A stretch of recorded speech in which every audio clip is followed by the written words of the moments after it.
Good afternoon, ladies and gentlemen. Before I start my presentation, let me express my appreciation for the National Maritime Foundation for bringing me back to India.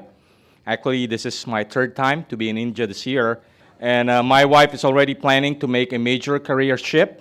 She's, of course, an academic like me now. Given the number of scarves and shawl and dress I brought her, she's planning to open a shop selling specialty items from India. And I'm also thinking of opening a yoga studio very soon in the Manila.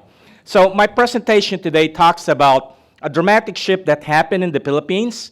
During the time of the former President Rodrigo Duterte in the last 6 years, people inside Southeast Asia and outside Southeast Asia thinks of the Philippines as, competing with Cambodia as China's best friend in Southeast Asia.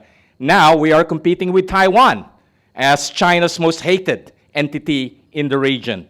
So my presentation would begin with what happened, of course, in the 21st century, second decade of the 21st century, when, of course, after being focused for about 75 years on internal security, suddenly we realize somebody is knocking on our door, a big and dangerous dragon.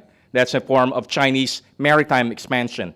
Of course, you have Chinese aggressive pursuit of its territorial claim in the South China Sea that we have seen, not only in terms of the People's Liberation Army's Navy, we have seen the operation of the Chinese Coast Guard and, of course, the Chinese Maritime Militia operating, of course, right inside our exclusive economic zone in what we call the West Philippine Sea or the South China Sea.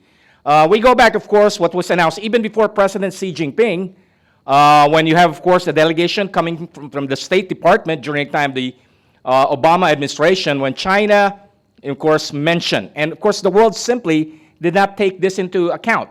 China's three core interests: Tibet, Taiwan, and, of course, the South China Sea. So, of course, what we have been experiencing, especially in the part of the Philippines, is China's consolidating its jurisdictional claim in the South China Sea in terms of its, the building of artificial islands right inside the Philippine exclusive economic zone. Then, of course, creating, of course, forces, fortification those islands, and, of course, from where, of course, Chinese Navy, Chinese Coast Guard, and the Maritime Militia is, of course, operating inside our exclusive economic zone, basically harassing the Philippine Coast Guard and the Navy, and more significantly, driving away Filipino fisher folks that have, of course, been fishing in traditional fishing grounds. Of course, a very good example here is in Scarborough Shoal. So my point is, let's look at what's been happening. Of course, the late President Aquino adopted a policy of, I'm using an academic term, balancing, hard balancing. You challenge an emergent power. Then, of course, in the last 6 years, we have a president who was very popular among the Filipino masses, of course, also to China, and recently the International Court of International Criminal Court in The Hague is also very much interested in him, Rodrigo Duterte. Of course, adopting a policy of appeasement. Of course, appeasement policy was characterized by distancing the Philippines from our traditional ally, the United States, and of course, engaging China in constant bilateral consultation. So when we talk about what's the appeasement policy of the former President Duterte, these are basically the characteristics: bilateral negotiation, which China prefers, setting, of course, more significantly, setting aside the July 12, 2016 arbitral ruling, which, of course, I would have to emphasize later, the importance, significance, and, of course, preventing any third party from interfering in the dispute. Now, of course, we had an election last year. We had a president who, of course, was supported by former President Duterte, who initially, at the onset of his term, talked about a balanced policy.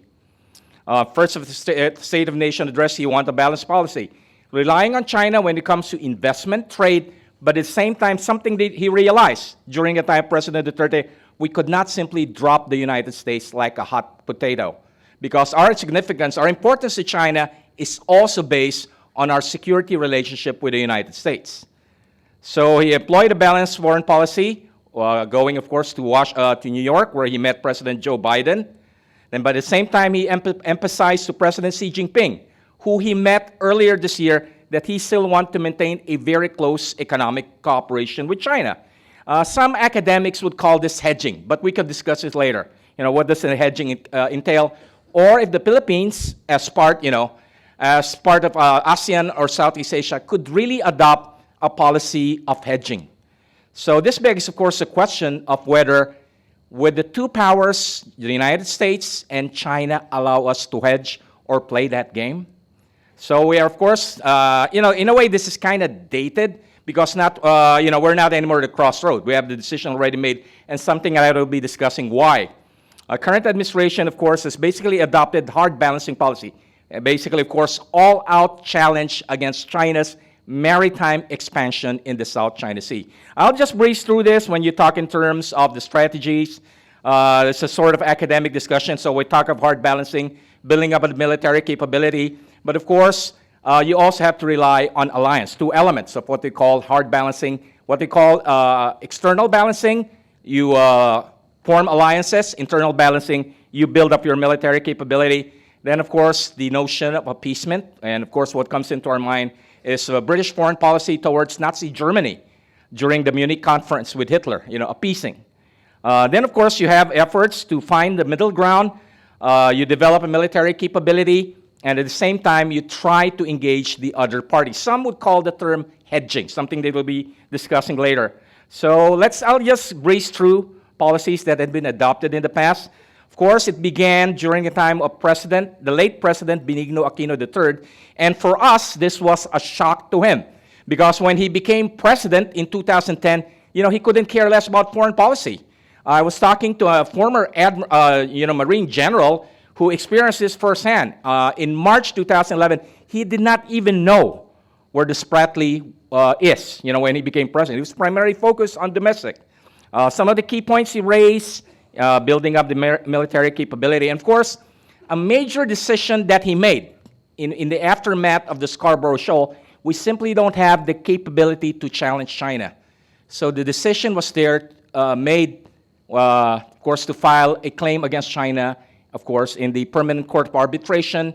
You have, of course, an arbitral tribunal operating on the basis of the United Nations Law of the Sea. And of course, after about 2 years, it came out with something very significant, because this basically deprived China of any legitimacy in terms of legal, and more significantly, even in terms of historical. Thank God, India finally acknowledged the July 12, 2016 ruling, when, of course, we commemorated the ruling this year. Then let's go to President Duterte's approach, appeasement. I'll just breeze through this. Downgrading, of course, our alliance with the United States, even telling President Barack Obama in September 2016, that term, son of a whore. So, and of course, announcement then, he announced seeking improved China, hardline policy, accepted basically core proposal, bilateral negotiations, and something that have never happened, joint development. We can discuss why it had never happened, even in the case of the Philippines. And of course, his effort to basically shift the country's attention away from our traditional allies, the United States, Japan, Australia, and even to a certain degree, India, and of course, basically telling China and Russia, here I come. So, of course, he even threatened to terminate the alliance. So after some time, after about 4 years, he realized appeasement simply does not work. As mentioned earlier by Admiral, China has no friends. And this is something that President Duterte learned the hard way. So at a certain point, he realized, of course, upon the strong lobbying made by the armed forces of the Philippines, and of course also taking into account the cynicism and skepticism of the Filipino public regarding his appeasement policy, probably realized appeasing China at the pace is, of course, a threat. Some of the elements, at least he continued the modernization of the armed forces of the Philippines, although he hated the United States. He basically did not abrogate the visiting force agreement, and of course, at the last part of his term, implemented the Enhanced Defense Cooperation Agreement, which we will be discussing later, the significance. So let's look at the focal point. President Marcos, it's not anymore evolving. I'm sorry, I was not able to update this. This is now basically a policy of what they call hard balancing. Or sometimes, of course, the euphemism we use is now we have an Indo-Pacific strategy, which is announced at the time that the Philippines commemorated the 6th anniversary or 7th anniversary of the July 12, 2016 arbitral award to the Philippines. So President Marcos has been trying to implement a balanced foreign policy between the U.S. and China, marked again by effort quoting Mao Zedong, walking on two legs, hoping to walk on the Chinese when it comes to economic, of course, relying on the United States when it comes to security. But of course, the strategy, of course, tries to ensure that the Philippines become a holder of balance, given the fact that, our geographic proximity to China and the fact that the Philippines is the only Southeast Asian country that is big enough to host, just in case, greater American strategic presence in the first island chain. So unfortunately, of course, three developments thwarted President Marcos' effort to maintain a balanced foreign policy. Number one, of course, the reality is the military and the Filipinos. And you look at the survey, especially conducted by the Institute of Southeast Asian Studies in Singapore, among the ASEAN nations, is the Filipinos that, of course, has the highest distrust rating to the Chinese. Almost 78% of Filipinos simply do not trust China. Then, of course, you have, Chinese mismanagement. Again, point raised, China simply has no friends. It would pursue its its expansionist policy, even though you try to appease China. So you're confronted with a catch-22 situation. Appease China, you get the same treatment. Challenge China, you also get the same treatment. So what's the option for you? Not a lot. So this is something that President Marcos realized even when he was in Beijing talking to President Xi Jinping, when, of course, you have the Chinese Navy, Chinese Coast Guard harassing Filipino units, especially the Navy operating in our, land features that we occupy in the South China Sea. A Philippine hard balancing policy towards China. Number one, of course, the modernization of the armed forces of the Philippines. Of course, this is something very expensive. This is also something, basically changing the software of an armed forces that has been a sort of a dignified constabulary for about 75 years, basically telling them the challenge is not anymore internal, it's already knocking literally on our maritime door. Of course, the purpose is not to develop a military capability that could be on par with what the Chinese are deploying in the South China Sea. It's, of course, only developing minimum anti-access area denial, and this is where our security partnership with India really matters a lot.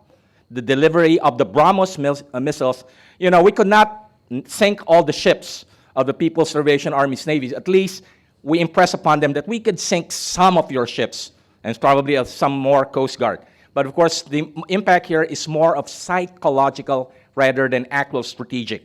The more significant aspect, of course, is the revitalization of our alliance with the United States in terms of reiteration of the Mutual Defense Treaty, and more significantly, of course, is the designation of four, they're not American bases, we have to emphasize. It's a matter of Filipinos inviting our ally that we have certain facilities that we could both use, and more significantly, they're located in northern Luzon. So the Chinese knew, and of course, we're impressed. It's not simply about the South China Sea, it's about what I would consider the quintessential flashpoint in the Indo-Pacific region, and that's, of course, Taiwan. And of course, everyone knows here, China has plans with Taiwan probably in the next 2 or 3 years, probably 2027. That's according to the Taiwanese foreign minister. So the expansion of those sites will give 5 to 9 and will have implication, create conditions for the Philippines, of course, to rely more on the U.S. Despite the acquisition of BrahMos from India, we still have to rely on the United States, our treaty ally. And of course, will boost U.S. capacity to operate across the first island chain, more significantly, just in case you have a push comes to shove in Taiwan. This is something that no less than, Wang Yi realized, visiting the Philippines, scolding us. Why are you allowing the Americans to come to your country? It's a no-brainer. It's an ally. The United States is our only treaty ally. Then, of course, fostering security engagement with other U.S. allies. You have now talk of a trilateral U.S.-Japan, Philippine security relation, even a quadrilateral U.S., Japan, Australia, then, of course, the Philippines. But, of course, there's no way that we could have a quad with the Philippines. Quad should always be with India and the 3 other U.S. allies. So this is, in fact, ongoing again. This is the second time that we have, the Philippine Marines are very proud of the fact that we're able to invite Japan. Japan, of course, Japan does not have a Marine, but you have, of course, the South Korean Marines operating with the Japanese. Just my conclusion, why the return to hard balancing? sudden shift. Of course, the reality we face compared to other ASEAN countries is that we're faced with Chinese maritime expansion. And expansion, of course, threatens what we are now developing, the notion of archipelagic defense. That after so many years, we realized that the Philippines is a maritime state, and of course, the Filipino people is a maritime nation, the notion of maritime defense. So at the beginning of his 6-year term, President Marcos pursued a balanced policy to foster closer security relations with both the US and, of course, China. But, of course, this effort to effect a balance between China and the United States, of course, is thwarted by the fact that the public and the armed forces of the Philippines are generally suspicious of China. And, of course, China has no one to blame but itself for its continuing harassment and, of course, hardline approach when it comes to the South China Sea issue. And, of course, the intensification of US-China rivalry provided the Philippines opportunity to strengthen its alliance with the United States, and also for the United States to impress upon us that it has an ironclad commitment with the Philippines. So consequently, of course, the current administration has adopted the policy of hard balancing, requiring, of course, dramatic improvement in our security relations with the United States, strengthening our security partnerships with Canberra, Tokyo, and, of course, Delhi. Of course, even Seoul, increasing alliance.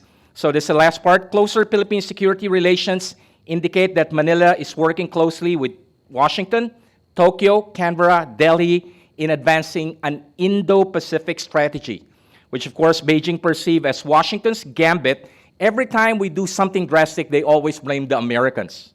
It's like we don't exist. We don't have any agency. We're just puppets of the Americans. This is something we have to impress upon it. We have issues that had nothing to do with our alliance with the United States, our security. You're simply depriving the Filipino nation of its maritime domain and maritime entitlement in the South China, something that the Chinese could not ever accept. So, of course, the United Constraint Bands. Actually, this is the last slide. Namaste. Thank you very much, of course, for your attention. Have a great day. Well, Dr. De Castro, thank you very much. Actually, your presentation was very amusing, particularly, all those cartoons are very, amusing, although your presentation was not necessarily rules-based, but, the Marcos administration's, tougher position on China and also the strategy of hard balancing, I think those things are well received by Western Bloc countries, including Japan, and that's why the Japanese Prime Minister Kishida recently visited Philippines and offered some, security assistance to the Philippines. But I was wondering how the Marcos administration's position on China would be, received in other members of ASEAN, and how that new policy of the Philippines would be positive in the entire structure of ASEAN. That's my interest. Anyway, so far the 4 presentations are over, and in my understanding, there will be a tea break here, right?